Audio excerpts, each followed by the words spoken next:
इस दुनिया की सबसे मशहूर फास्ट फूड चेन के लोगों में दिखने वाले अंकल का नाम कर्नल हॉलैंड सैंडल्स है। अपनी पूरी जिंदगी इन्होंने मजदूरी करके गुजारी, लेकिन पूरे 65 सालों के बाद आखिर ऐसा क्या हुआ जिसने इनकी किस्मत ही बदल डाली। कामयाबी के इस सफर में उन्होंने किन किन मुश्किलात का सामना किया और आखिर में इनकी अपनी ही कंपनी KFC कॉर्पोरेशन ने इन पर कोर्ट केस क्यों किया, तो वीडियोस में एक बार फिर से स्वागत है। हॉलैंड सैंडल्स का जन्म 9 सितंबर 1893 को इंडियाना के हेनरीविल के करीब एक छोटे से फर्म पर पैदा हुए। जिंदगी की सबसे पहली मुश्किल इनको सिर्फ 6 साल की एज में ही फेस करना पड़ी और वह मुश्किल थी इनके फादर का गुजरना, क्योंकि यह अपने भाइयों में सबसे बड़े थे और इनकी मां को पैसे कमाने के लिए सारा दिन घर से बाहर रहना पड़ता था। इसी वजह से हॉलैंड पर इतनी छोटी सी उम्र में ही अपने छोटे भाइयों को पालने की जिम्मेदारी आ चुकी थी और सिर्फ 7 साल की उम्र में ही ये ब्रेड और वेजिटेबल्स पकाने के मास्टर हो चुके थे। लेकिन जब इनकी मां की सैलरी से गुजारा बहुत मुश्किल हो गया तो हॉलैंड ने 10 साल की उम्र में एक फार्म पर जानवरों को चारा डालने की जॉब शुरू कर दी। हॉलैंड की यह अपनी जिंदगी की पहली जॉब थी यह, और इतनी कम उम्र की वजह से उसका दिल काम पर नहीं रहता था। इसी वजह से उसको इस नौकरी से निकाल दिया गया। जब हॉलैंड 12 साल का हुआ तो उसकी मां ने दूसरी शादी कर ली और यहाँ से आगाज हुआ एक और मुश्किल का। हॉलैंड के स्टेप फादर को बच्चों का उनके साथ रहना बिल्कुल भी पसंद नहीं था, जिसकी वजह से आए दिन घर में झगड़े होते रहते। आखिर वह दिन आ ही गया जब हॉलैंड को अपनी मां से दूर कर दिया गया। वह अपने छोटे भाइयों के साथ एक रिश्तेदार के पास रहने लगा था। हॉलैंड ने अपने भाइयों को खिलाने के लिए एक बार फिर से फार्म पर नौकरी शुरू कर दी। सुबह 6 बजे वह काम पर जानवरों को चारा डालता, उसके बाद तैयार होकर स्कूल जाता। शाम के वक्त मकई छीनने की जॉब करता था। इस वक्त हॉलैंड सिर्फ 13 सालों का ही था जब वह टाइट शेड्यूल में इतने सारे काम अकेला करता था। लेकिन उसी दौरान हॉलैंड पर एक और पहाड़ टूट पड़ा, क्योंकि वह सही से पढ़ाई नहीं कर पा रहा था। इसी वजह से उसको स्कूल से निकाल दिया गया। एक इंटरव्यू में कर्नल हॉलैंड ने बताया था कि असल में उनको अलजेब्रा समझ नहीं आती थी। अगले 2 सालों तक हॉलैंड ने फार्म पर नौकरी जारी रखी, लेकिन क्योंकि अब खर्चे पूरे करना बहुत मुश्किल हो चुका था, इसी वजह से हॉलैंड ने US आर्मी में जाना चाहा। इस वक्त इसकी उम्र सिर्फ 16 साल थी, जबकि आर्मी में जाने के लिए ज्यादा एज होना जरूरी थी। हॉलैंड ने कागजों में झूठी एज दिखाई और आर्मी में सोल्जर भर्ती हो गया। आखिरकार कई सालों के बाद उसको अभी सुकून मिला ही था कि एक और मुसीबत आ खड़ी हुई। आर्मी में रहने के 1 ही साल के बाद जब उनको इसकी असलियत का पता चला तो उसको आर्मी से भी निकाल दिया गया। आर्मी से निकलने के बाद हॉलैंड 17 साल का था और आगे के पूरे कई सालों तक हॉलैंड की जिंदगी में बहुत अप्स एंड डाउन्स आए। इसी पीरियड के दौरान इसकी शादी भी हुई और इसी पीरियड में कोई जॉब ऐसी नहीं थी जो हॉलैंड ने छोड़े हो। कभी उसको स्ट्रीट कार कंडक्टर के रूप में देखा जाता तो कभी उसको रेल रोड फायरमैन की नौकरी करनी पड़ती, insurance salesman, lawyer, steam boat operator, और उसने टायर बेचने का काम भी किया। कहीं वह खुद जॉब छोड़ देता तो कहीं से उसको निकाल दिया जाता था। आखिरकार एक दिन उसकी वाइफ जो जटिन भी उसको अकेला छोड़ गई, क्योंकि अब वह भी हॉलैंड के करियर से तंग आ चुकी थी। 34 ईयर्स की एज यानी 1924 में हॉलैंड की मुलाकात कैंट की ऑयल कंपनी के जनरल मैनेजर से हुई। उसने हॉलैंड को एक गैस स्टेशन चलाने की ऑफर दी थी। अपने हालात की वजह से हॉलैंड ने यह ऑफर फौरन कबूल कर ली। शुरू के दिनों में गैस स्टेशन की सेल बहुत डाउन हुआ करती थी, लेकिन फिर हाल ही में अब वहां आने वाले कस्टमर्स की खूब आवभगत शुरू थी।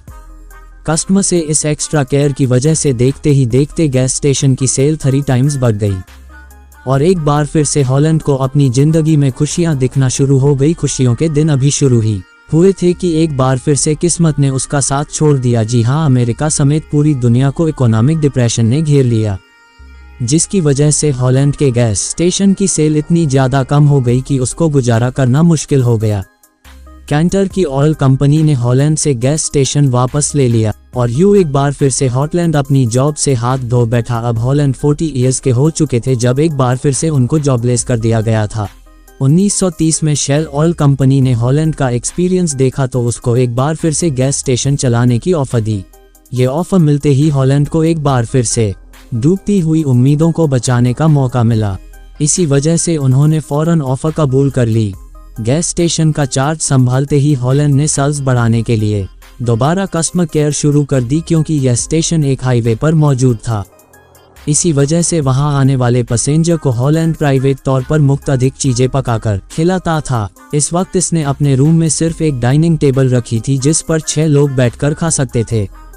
पहले तो कस्टमर्स उसकी बनी हुई हॉट कुकीज, कंट्री हर्म और स्ट्रिंग बीन्स बहुत पसंद करते थे, लेकिन बाद में उसके मेनू में फ्राइड चिकन भी ऐड हो गए।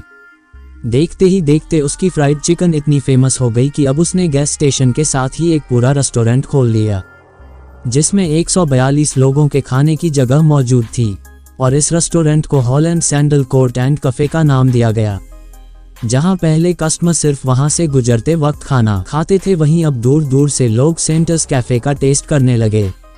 लेकिन इसी दौरान हॉलैंडर को एक और चैलेंज का सामना करना पड़ा, क्योंकि पहले फ्राइड चिकन को बनाने में 30 मिनट लगते थे, जिसकी वजह से कस्टमर्स को बहुत वेट करना पड़ता था। इस मसले की वजह से हॉलैंड के रेस्टोरेंट का इमेज खराब हो रहा था।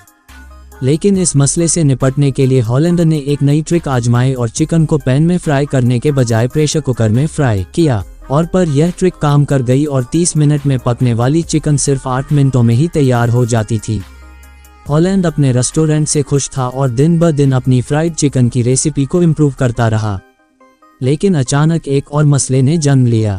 1939 में वर्ल्ड वॉर 2 शुरू हो गया और एक बार फिर से अमेरिका इकोनॉमिक क्राइसिस में जूझ गया। इसकी वजह से हॉलैंड के रेस्टोरेंट पर कस्टमर रश बहुत कम हो गया था और देखते ही देखते लोगों ने घरों से बाहर निकलना ही छोड़ दिया। हालात यहाँ तक पहुँच गए कि अब हॉलैंड को गुजारा करना मुश्किल हो गया। इसी वजह से 1942 में जब हॉलैंड 52 ईयर्स के थे, तब उन्होंने हॉलैंड सैंडल्स फिर को ताला लगा दिया। 1945 में जब वर्ल्ड वॉर 2 खत्म हुई तो हॉलैंड ने एक बार फिर से रेस्टोरेंट खोलने का इरादा किया, क्योंकि अब वह इतना काम अकेले नहीं कर सकते थे और ना ही उनके पास रेस्टोरेंट खोलने के पैसे थे। इसी वजह से हॉलैंड ने अपने दोस्त के साथ मिलकर केंटकी के शहर जॉर्ज टाउन के हाईवे पर एक बार फिर से रेस्टोरेंट खोला। हॉलैंड ने इस रेस्टोरेंट से इतनी ज्यादा तरक्की कर ली है कि 1949 में केंटकी के गवर्नर ने उनको कर्नल के नाम से नवाजा। यही वह दिन था जिसके बाद हॉलैंड को कर्नल हॉलैंड सैंडल कहा जाने लगा। जिस दोस्त के साथ मिलकर उन्होंने ये रेस्टोरेंट खोला था, उसके साथ बात नहीं बनी तो कर्नल हॉलैंड ने उसको पैसे देकर पूरा रेस्टोरेंट अपने नाम कर लिया। दिन गुजरते गए और कर्नल हॉलैंड की फ्राइड चिकन फेमस होती चली गई। एक दिन कर्नल हॉलैंड को एक रियल एस्टेट एजेंट की कॉल आया, जिसने उनको रेस्टोरेंट बेचने की बहुत अच्छी ऑफर दी। वह एजेंट कर्नल हॉलैंड का रेस्पॉन्ड $1,64,000 में खरीदना चाहता था। वह एजेंट कई मरतबा यही ऑफर देता रहा, लेकिन कर्नल हॉलैंड किसी भी सूरत ना माने। यहीं एक और मुसीबत ने जन्म लिया। 6 महीनों के बाद यहाँ एक न्यू हाईवे प्रोजेक्ट लॉन्च किया गया, जिसकी वजह से सारी ट्रैफिक यहाँ से बाईपास हो गई। अब कर्नल हॉलैंड के रेस्टोरेंट के सामने से 90% ट्रैफिक खत्म हो गई और ऐसे ही उनकी सेल्स भी 90% टूट गईं। अब कर्नल हॉलैंड के पास और कोई ऑप्शन नहीं बचा था। जो एजेंट $1,64,000 दे रहा था, वह अब $80,000 में भी खरीदने को राजी नहीं था। आखिरकार जैसे तैसे करके $75,000 में कर्नल हॉलैंड ने ये रेस्टोरेंट भी बेच दिया।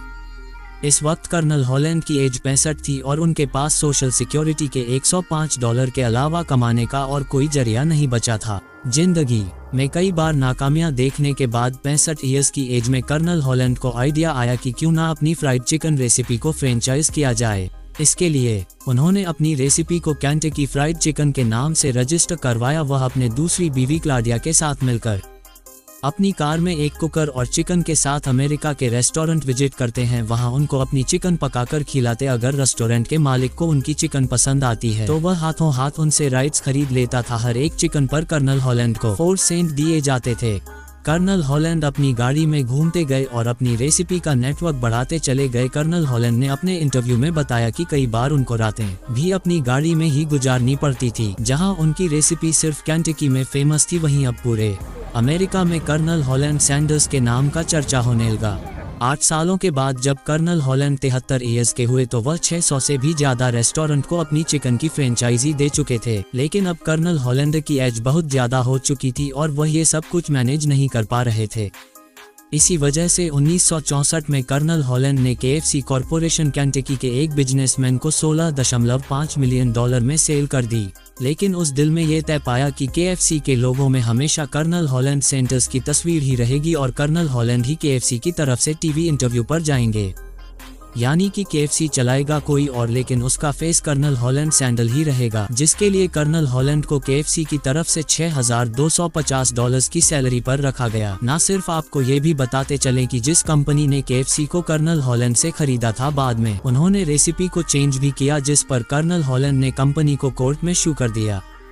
कर्नल हॉलैंड का मानना था कि जो रेसिपी मैंने बनाई ही नहीं है उस पर मेरी फोटो लगाकर क्यों बेचा जा रहा है। इसी मसले को लेकर कर्नल हॉलैंड ने गुस्से में आकर अपनी बीवी क्लॉडिया सैंडर्स के नाम से शेल्बी विले में एक रेस्टोरेंट खोला, जहां पर ओरिजिनल KFC चिकन का मेन्यू रखा गया। लेकिन ये बात उनकी अपनी ही बनाई हुई कंपनी के KFC कॉरपोरेशन को बिल्कुल भी अच्छी नहीं लगी और उन्होंने कर्नल हॉलैंड को कोर्ट में सू कर दिया। कोर्ट के फैसले में कहा गया कि कर्नल हॉलैंड इस रेस्टोरेंट को नहीं चला सकते, इसी वजह से उनको क्लॉडिया सैंडर्स कैफे बेचना पड़ा है। लेकिन आज भी वह restaurant Claudia Sanders dinner house के नाम से मौजूद है और ये दुनिया का बेस्ट नॉन KFC रेस्टोरेंट है, जहां पर KFC की ऑथोराइज्ड फ्राइड चिकन सर्व होती हैं। 90 ईयर्स के एज में कर्नल हॉलैंड सैंडर्स की मुश्किल तरीन जिंदगी पर फुल स्टॉप लग गया।